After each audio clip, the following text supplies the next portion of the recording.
Sports और pageantry में कोई ऐसा लेसन जो आप सबके साथ शेयर करना चाहती हो?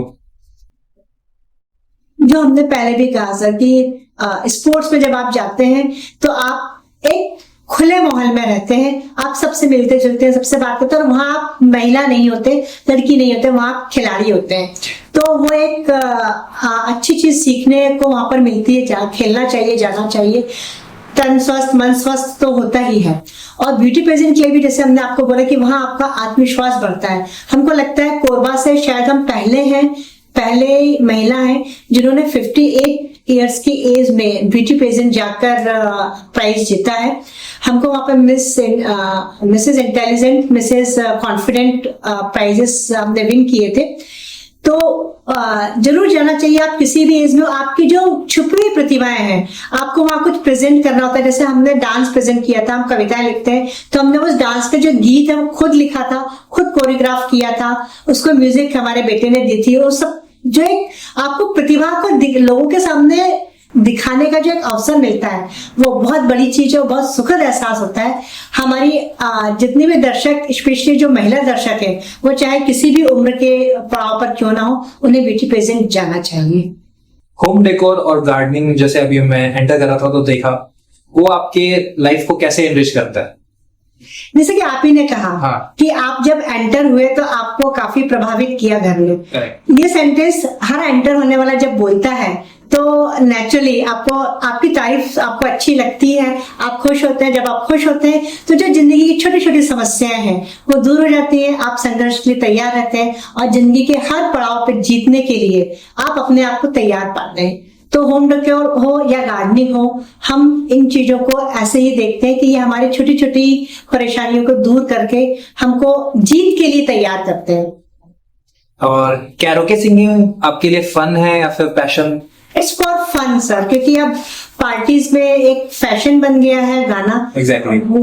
भगवान की कृपा ही बोलना चाहिए कि आवाज थोड़ी ठीक थी, और आप लोगों की दुआएं बोलना चाहिए कि दोस्तों को हमारा गाना अच्छा लगा, तो हमने कराओके गाना शुरू किया। ऐसा कराओके कोई पैशन नहीं है, बस जस्ट फॉर फन, टाइम के लिए। तो अभी एक और कॉम्पिटिशन आ जाता आपका? नहीं, यदि कंपटीशन कोई कोरबा में सिंगिंग कंपटीशन आया तो हम उसमें जरूर पार्टिसिपेट करेंगे, क्योंकि कॉम्पिटिशन्स में पार्टिसिपेट करना हमको अच्छा लगता है। और एक चीज और हम यहाँ पर कहना चाहेंगे एज अ खिलाड़ी कि दुनिया ये कहती है कि खेल को खेल भावना से खेलना चाहिए। हमको लगता है कि नहीं, आप यदि खेल खेल रहे हैं तो खेल भावना से खेलिए, लेकिन आप यदि किसी प्रतियोगिता में जा रहे हैं तो खेल भावना के साथ नहीं, जीतने की भावना से जाइए, तभी आप विजय हासिल कर सकते हैं। अपना प्रतियोगिता करने के बाद आप मत सोचिए कि आपने क्या किया। जैसे कृष्ण ने कहा है, कर्म करिए फल की इच्छा मत करिए, वहां तक ठीक है, लेकिन जब तक आपका परफॉर्मेंस नहीं हो जाता है, आप सिर्फ और सिर्फ जीतने का लक्ष्य रखिए। तो ये हॉबीज आपको क्रिएटिवली और इमोशनली कैसे रिचार्ज करती है?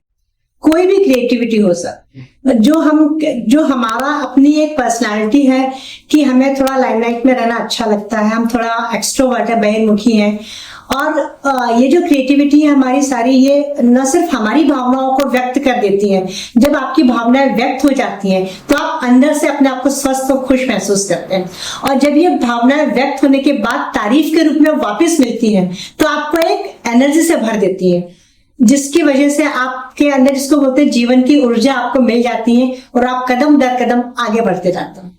कैरोके में आपका फेवरेट क्या रहता है पार्ट? लाइक 80s के पुराने सॉन्ग्स या फिर नए सॉन्ग्स? पुराने सॉन्ग्स हमको पसंद है, और किशोर कुमार के सॉन्ग्स गाना हमको ज्यादा पसंद है। और उसमें भी स्पेशली यदि हमको जस्ट किसी पार्टी में ही गाना हो तो हम एक किशोर कुमार का गाना है, रुक जाना नहीं तू कहीं हार के, वो हम बहुत गाते हैं, वो हमें बहुत पसंद है। रुक जाना नहीं तू कहीं हार के, कांटों पे चल के मिलेंगे साए बहार के। रुक जाना नहीं तू कहीं हार के, कांटों पे चल के मिलेंगे साए बहार के। ओ राही ओ राही ओ राही ओ राही। मैम, आपके एक्सपीरियंस में टैलेंट कैसे नेशनल या ग्लोबल रिकॉग्निशन पा सकता है? हमारे लिसनर इसके बारे में जरूर जानना चाहेंगे। बहुत अच्छी चीज है, जो हमारा मन था कि हम इस चीज को जरूर आपके दर्शकों तक पहुंचाएं। हाँ। कि आपको यदि नेशनल या इंटरनेशनल लेवल पर किसी भी प्लेटफॉर्म पर जाना है, सबसे पहला कदम होता है अपनी प्रतिभा को पहचानिए जी, और पहचानने के बाद उसको निखारिए। करेक्ट। और आज के वक्त के साथ चलते हुए पैकेजिंग बिकती है, तो आप अपनी प्रतिभा को न सिर्फ पहचानिए और निखारिए, उसकी पैकेजिंग भी करिए। और पैकेजिंग कैसे करेंगे? आप सामाजिक बनिए, हर जगह अपनी प्रतिभा का प्रदर्शन करिए, परफेक्शन के साथ में करिए। ऐसा ऊपर ऊपर उथला उथला काम कभी नहीं करना चाहिए, क्योंकि आपका जिसको बोलते हैं ना, first impression is the last impression. तो आपको फर्स्ट इंप्रेशन अच्छा पड़ना चाहिए। तो जिस चीज में आप पूरे कॉन्फिडेंस से अपनी जो भी टैलेंट आपको लगता है, जिस भी फील्ड में आप जाना चाहते हैं, आप उसको पूरे कॉन्फिडेंस से सीखिए, करिए। और जब एक लेवल पर आपको लगता है कि यहाँ आके मैं प्रदर्शन कर सकता हूँ, पूरे आत्मविश्वास से आप उसमें आगे बढ़िए। दुनिया आपकी प्रतिभा को पहचानेगी, तो आपको प्लेटफॉर्म्स मिलेंगे। सबसे ज्यादा जरूरी, जो हमने पहले भी कहा, दृढ़ इच्छा शक्ति और समय का प्रबंधन। समय की कमी है, मैं कर नहीं पा रहा हूं, इस सेंटेंस को अपनी जिंदगी से निकालना पड़ेगा, तब आप कुछ कर सकते हो। मेरे दूसरे सवाल का जवाब आपने दे दिया। मैं वही लिसनर्स के लिए जो एक एडवाइस मांग रहा था कि वो अपने टैलेंट्स को कैसे दुनिया तक ले जाना चाहेंगे, तो बहुत अच्छा। दृढ़ इच्छा शक्ति और समय का प्रबंधन, और जो चीज नेगेटिविटी निकालनी है कि मैं इस काम को समय के कारण पूरा नहीं कर पा रहा हूं, क्योंकि 24 घंटे का समय देवताओं में भी होता था, नेताओं में भी होता है, और हम इंसानों में भी 24 घंटे ही मिलते हैं। चांद और सूरज भी जब अपनी सारी विशेषताएं इन 24 घंटे में ही बताते हैं, तो हम क्यों नहीं कर सकते? थोड़ा सा समय का प्रबंधन करेंगे तो बिल्कुल आप आगे बढ़ सकते हैं। बस एक जुनून पैदा करिए अपने अंदर। मैं सबसे पहले आपसे ये पूछना चाहता हूँ, जैसे डॉक्टर की पढ़ाई होती है, तो वो करने के लिए जो स्टेज होता है, उसको क्लियर करने में आपने कैसे उसको प्रिपरेशन किया, कैसे आप इस स्टेज पे पहुंचे कि आपको डॉक्टर बनना है, ये आप थोड़ा सा आगे आने वाले जो पीढ़ी है उनको समझाएं। डॉक्टर बनने के लिए तो एक ही सूत्र वाक्य है, और वो है मेहनत। उसमें और कुछ भी काम नहीं आता, उसमें आपको बस पढ़ना है, पढ़ना है, पढ़ना है जी। जुनून होना चाहिए, पढ़ाई के लिए आपकी लगन होनी चाहिए। तो मेडिकल में आप जिसको बोलते हैं मरते दम तक आप डॉक्टर रहते हैं, कभी रिटायर नहीं होते। तो मरते दम तक आपको पढ़ते भी रहना पड़ता है, अपने आप को अपडेटेड रखना पड़ता है, नई नई मेडिसिन, नए नए मॉलिक्यूल्स, नई नई बीमारियां।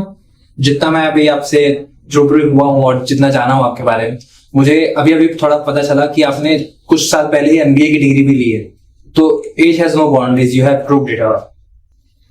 पढ़ाई हमारा शौक है, हमको पढ़ना अच्छा लगता है। हाँ। तो मेडिकल करने के बाद सबसे पहले हमने डिप्लोमा इन हॉस्पिटल एडमिनिस्ट्रेशन किया था अन्नामलाई यूनिवर्सिटी चेन्नई से। ओके। उसमें उस टाइम हमको बहुत अच्छे मार्क्स नहीं मिले थे, 76% हमारा वो था। लेकिन उसके बाद पढ़ते पढ़ते एट द एज ऑफ 57, आज से लगभग 3 साल पहले जी, हमारे ऑर्गेनाइजेशन ने हमको इंडस्ट्रियल हाइजीन में डिग्री के लिए भेजा था। ओके। तो उसमें हमें अच्छा लगता है ये बताने के लिए, और शायद आपके दर्शकों को भी अच्छा लगेगा कि हमें बैंगलोर के ROSC ICMR में एडमिशन मिला था, जहाँ 25 की बैच थी। 24 पार्टिसिपेंट्स जो थे वो आइदर अनमैरिड थे या जस्ट मैरिड थे, मतलब यंग थे। हमारी एज 57 थी, और 24 पार्टिसिपेंट्स साउथ इंडियन थे, हम अकेले हिंदी भाषी थे। तो इतने और पोजीशंस में भी हम वहां पे जब वहां पर एग्जाम्स जो होते हैं वो एक्सटर्नल के होते हैं, इंटरनल एग्जाम्स नहीं होते हैं। CLI मुंबई से पेपर्स आते हैं, तो उसमें भी हमको अच्छा लगेगा बताने में कि हमने टॉप किया था। AFIS टॉप करके हम एट द एज ऑफ 57 में आए थे। और जो आप MBA की बात कर रहे हैं, अभी 2 महीने पहले मंथ ऑफ जुलाई में हमने MBA 86% से कंप्लीट किया है ऑनलाइन। और हमको ऐसा लगता है कि हमको आगे भी यदि पढ़ने के लिए कोई चीज, वैसे हमारा बहुत मन है कि हम LLB कर लें, बट ऑनलाइन LLB होता नहीं है। हमारा मन है कि हमको ऐसा कुछ पढ़ने में यदि मिल जाए तो हम उस अपॉर्चुनिटी को छोड़ना नहीं चाहे। बहुत ज्यादा फैमिली के बिना शायद हम कुछ भी ना कर पाते। जैसे कि हमने अपने पहले उसमें भी बताया कि डॉक्टर हम बने हमारे मम्मी पापा के कारण। उनका पूरा, यदि वो सपोर्ट नहीं करते तो डॉक्टर बनने का तो ख्याल ही नहीं आ पाता। उसके बाद जब हम धीरे धीरे आए, शादी हुई, हस्बैंड भी बहुत सपोर्टिव रहे, जब उन्होंने देखा कि हमको पढ़ने का शौक होता है, जैसे जब हमने DHA किया था तब भी उन्होंने सपोर्ट किया, अभी जब हमने MBA किया तब भी उन्होंने सपोर्ट किया, जब हम AFIH करने के लिए 4.5 महीने के लिए बैंगलोर गए तब भी उन्होंने सपोर्ट किया। दीवा पेजी में जब हमें जाना था तो वहाँ के जिस तरह के ड्रेसेस और कॉस्ट्यूम्स होते हैं वो हस्बैंड ने पसंद किए, बच्चों ने एनकरेज किया, मेकअप कैसे करते हैं बच्चों ने सिखाया। हर जगह हमको, हर कदम पर हमको, चाहे वो बचपन में पेरेंट्स का हो, शादी के बाद हस्बैंड का हो, उसके बाद बच्चों का हो, हमको आज तक हर जगह सपोर्ट मिला है। और शायद यही वजह है कि हमें फेल्यूर्स नहीं देखने पड़े।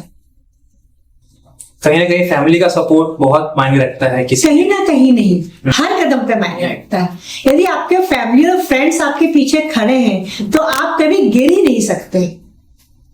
ये बहुत बड़ी बात है। और ये हमको भगवान की कृपा रही कि हमको हमेशा लोन भी अच्छे मिले और फैमिली का सपोर्ट तो हमेशा रहा है।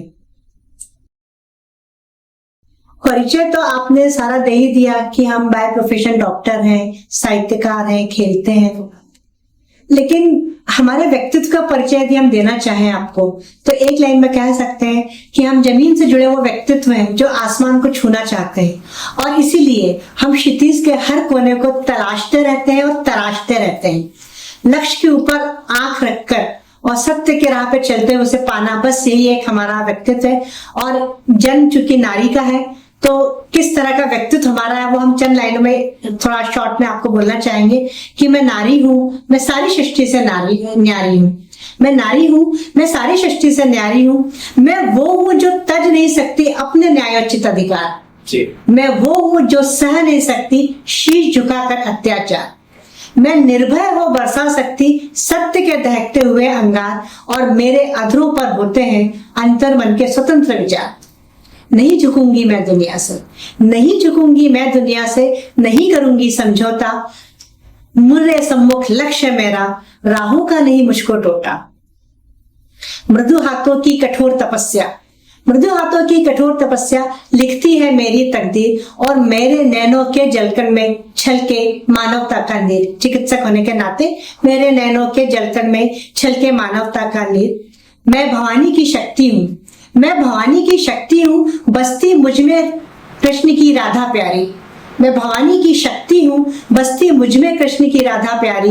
इसलिए सब कहते हैं मुझको सृष्टि में तुम सबसे न्यारी, सृष्टि में तुम सबसे न्यारी। वाह, क्या बात है। डॉक्टर मंजुला साहू एक लिविंग लाइफ एक्सपीरियंस है जो ये हमें दर्शाती है कि टैलेंट की कोई लिमिट नहीं होती। डॉक्टर मंजुला साहू जी का लाइफ हमेशा से इंस्पायरिंग रहा है और हमें ये दिखाता है कि उनके सभी एस्पेक्ट्स में उन्होंने ब्रिलियंस पाया है। हमें काफी इंस्पायर भी किया है और हम उनसे काफी ज्यादा मोटिवेशन लेते हैं कि हम अपने लाइफ में कैसे अपने टैलेंट को उजागर करें और समय का प्रबंधन जो उन्होंने कहा उस चीज का मैनेजमेंट कैसे हम सीखें। मैडम डॉक्टर होने के साथ साथ एक माँ है, 2 बच्चों की बहुत ही प्यारी माँ, बहुत ही खूबसूरत माँ है। उन्होंने 2023 में मिसेस इंडिया का भी खिताब जीता जो कि दीवा के द्वारा स्पॉन्सर्ड था। कोरबा का नाम रोशन किया उन्होंने। साथ ही साथ पॉटरी, प्लास्टिक से प्लांटर को कन्वर्ट करना, स्टोन पेंटिंग करना, यहां तक कि वो बहुत अच्छा गाती भी हैं, उनकी आवाज आपने सुनी। इतने सारे टैलेंट्स का भंडार है। इतने सारे टैलेंट्स और स्किल्स के साथ भी अपनी पूरी जिंदगी को बहुत ही सुचारू ढंग से चला रही हैं।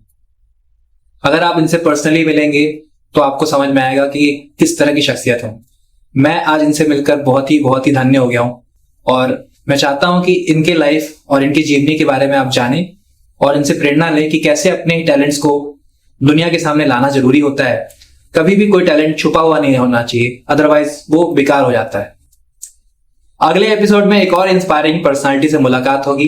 तब तक के लिए गेट इंस्पायर्ड, गेट क्रिएटिव।